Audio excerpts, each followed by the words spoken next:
Football cannot be that cruel for some teams like England, like Egypt, like Cabo Verde. Everybody, Switzerland, last moment heartbreak. প্রত্যেকটা team আর্জেন্টিনার এগেনস্টে প্রথমে গোল করে কি বিপদ না ডেকে এনেছে। কেইপো ভার্দে ছাড়া বাকি সবাই কিন্তু আর্জেন্টিনার সঙ্গে ফার্স্টে গোল করেছে। ইজিপ্ট তো 2টা গোল করেছিল। ইংল্যান্ড আজকে একটা করে নির্ভর হয়ে ব্যাকলাইনে বসে রইল শেষ পর্যন্ত। আর্জেন্টিনা যারা কিনা চেস করতে পছন্দ করে, ক্রিকেটের এই টার্মটা খুব প্রচলিত, আপনারা সবাই জানেন যে কিছু টিম চাপে বেশি ভালো খেলে। Argentina is that kind of team. Whole match they were waiting to be reactive. England আগে রিয়াকশন করলে তারা তার কাউন্টার রিয়াক্ট করবে, সেটাই ছিল ফুল ম্যাচে তাদের strategy. But what Argentina did at the and, তারা কিন্তু কেম out as strong like every other matches.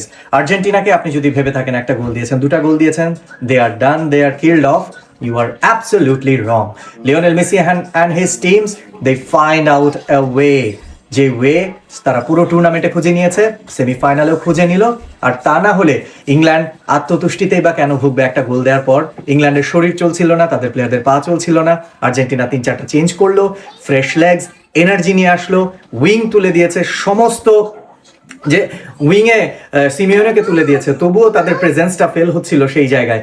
Centrally সবাই জমাট হয়েছিল ইংল্যান্ডের, উইংগুলা আর্জেন্টিনার অপারেট করছিল।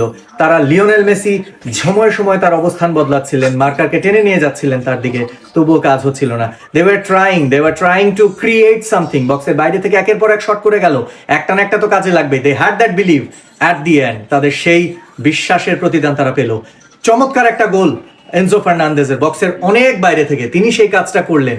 তারপরে লতারো মার্টিনেজের সেই হেডার, তার থেকে কত লম্বা দীর্ঘদেহী ডিফেন্ডাররা সেই জায়গায় ইংল্যান্ডের। কিন্তু যেদিন তকদিরে লেখা থাকে সেদিন আর অন্য কোনো কিছু কি আটকাতে পারে কাউ? ম্যাচটার কথা আমরা বলবো না যে সারা জীবন মনে থাকবে।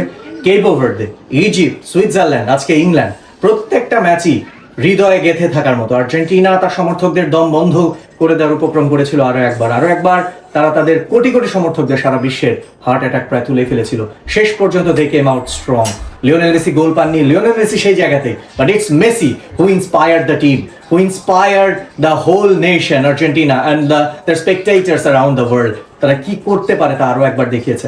ফাইনালে হয়তো বা কাগজে কলমে স্পেন এগিয়ে থাকবে, বাট যে টিমের স্পিরিট, যে emotional attachment with the crowds, with the spectators, পুরো দুনিয়া, সারা দুনিয়ার মানুষের সঙ্গে তাদের একটা হৃদয়ের বন্ধন, যে ইমোশনাল অ্যাটাচমেন্ট, প্রত্যেকটা জিনিস আর্জেন্টিনার ফেভারে যেভাবে কাজ করছে, তাতে আপনি বলতে কি পারেন যে স্পেন হয়তো বা কাগজে কলমে এগিয়ে থাকলেও আর্জেন্টিনা ম্যাচটা জিতবে না?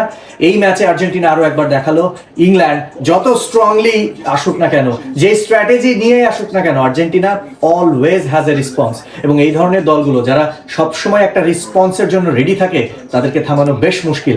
আপনি দেখেন চেঞ্জের পর আর্জেন্টিনার ফ্রেশ লেগস, তারা কিভাবে আসলো সেই জায়গাটায় অ্যাটাকে, একের পর এক আক্রমণ।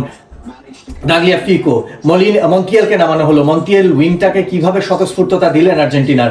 তারপরে মিড থেকে ম্যাকালিস্টার 2টা শট পোস্টে লাগলো, ওই আনলাকিনেস না থাকলে তো আর্জেন্টিনার গোলের ব্যবধানটা আরো বড় হতে পারতো। তারা পিকফোর্ডকে একের পর এক টেস্ট নিল, পিকফোর্ড ওয়াজ আউটস্ট্যান্ডিং। যে সেভগুলো করেছে আর্জেন্টিনা তারা চেষ্টা করেছে যতগুলো সুযোগ তারা পাবে সবগুলোকে গোলে কনভার্ট করলে ইংল্যান্ডের এগেইনস্টে তাদের চান্সেসের পরিমাণ, shots on target, everything was spot on and they tried their best যে ইংল্যান্ডের সঙ্গে তাদের যে গোল স্কোরিং রেশিও সেটাকে ইনক্রিজ করবে।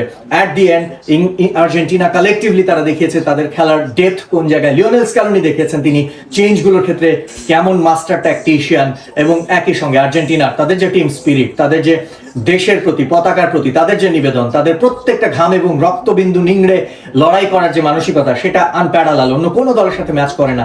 স্পেন, তারা আর্জেন্টিনার সঙ্গে ফাইনাল লড়বে মেটলাইফ স্টেডিয়ামে, ইতিহাস হাতছানি দিচ্ছে লিওনেল মেসিকে গ্রেটনেসের দিকে। একটা ওয়ার্ল্ড কাপ জিতেছেন আগের বার, আরেকটা ওয়ার্ল্ড কাপ কি লোডিং? তবে আর্জেন্টিনার কোটি ভক্ত, কোটি সমর্থক সেটাই চাইবেন লিওনেল মেসির হাতে উঠুক আরেকটা বিশ্বকাপ। এই ধরনের ফুটবল খেললে, এই ধরনের মানসিকতা নিয়ে নামলে কোনো দলকেই আসলে সেই জায়গায় সীমাবদ্ধতায়, তাদের উইকনেসের জায়গায়, তাদের যে ল্যাকিংস গুলো নিয়ে কথা বলা, সেই কোনো কিছুতেই আসলে ফুটবলীয় ব্যাখ্যায় বেঁধে রাখা যায় না। আর্জেন্টিনা তারা এই ওয়ার্ল্ড কাপেও ছুটছে দুর্দণ্ড প্রতাপে, যেটা করেছিল তারা কাতার ওয়ার্ল্ড কাপে। সবকিছু ছিঁড়ে, সব কিছু নিংড়ে তারা came out as victorious.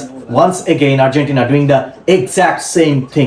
Argentina তারা হতে যাচ্ছে আরো একবার কি ওয়ার্ল্ড চ্যাম্পিয়ন। কি ভাবছেন আপনারা?